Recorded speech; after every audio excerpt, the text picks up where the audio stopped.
Well, if you're a renter in Toronto, finding an affordable place to live can seem impossible. However, a new report suggests that 6,500 homes could be added to Toronto's housing market if Airbnb complied with proposed city rules of short-term rentals. Economics and money editor at Vice, Anne Gaviola, joins us now. Anne, thanks for coming back. Okay, the City of Toronto has crafted a set of rules that they're hoping Airbnb will live by if they get accepted this summer at City Council. What changes are they proposing? What needs to be fixed? And we're talking about rules. Why not a city bylaw? So City Council crafted these rules based on consultation from people who have been impacted by Airbnb in the City of Toronto, and they approved them last year, but some short-term rental hosts complained about it, so it was punted to a provincial tribunal. They're going to have a look at this issue in the summer, and they're going to decide whether they're going to greenlight those rules or not. Right now, Airbnb is operating without any enforceable rules at the municipal level. And I want to be clear about what these rules are and what they aren't. They don't take aim at, your average or typical Airbnb user, not really. The ones who have like a spare bedroom or they're going on vacation and they want to rent it out while they're gone. It really targets commercial hosts. So people who buy up multiple properties, who run it sort of like a hotel business. These are the people who create these things called ghost hotels, where you check in online instead of talking to staff, and it's like this ghostly check-in process.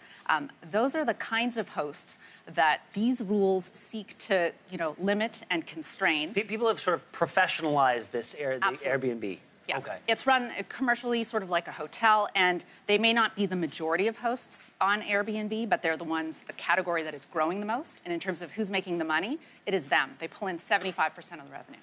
Toronto is not the only city that has this problem. Vancouver, Montreal, places like Paris and Barcelona that have seen a boom in Airbnb and then consequences on their housing market as well.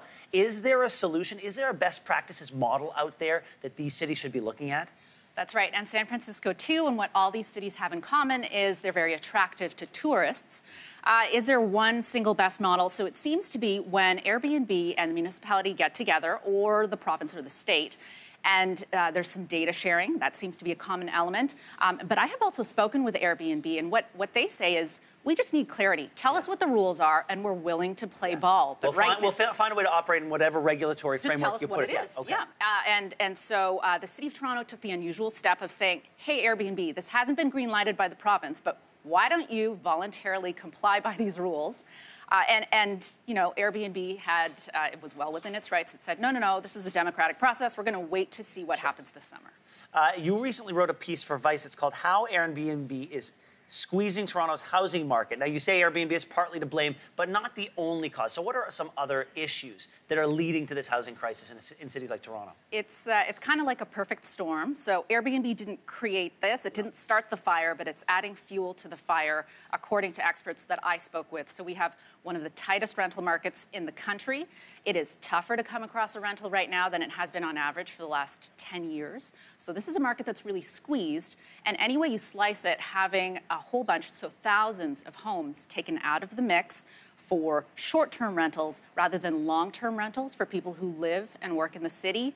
I mean, that would make things better and not worse, as we're currently seeing. Well, look, it's called a crisis for a reason. It's something we've been watching for a long time. And we're going to continue. So we appreciate your insights this morning. Absolutely. And people can check out the article on free.vice.com. It's fascinating stuff. Thank you so much, Anne. You're welcome.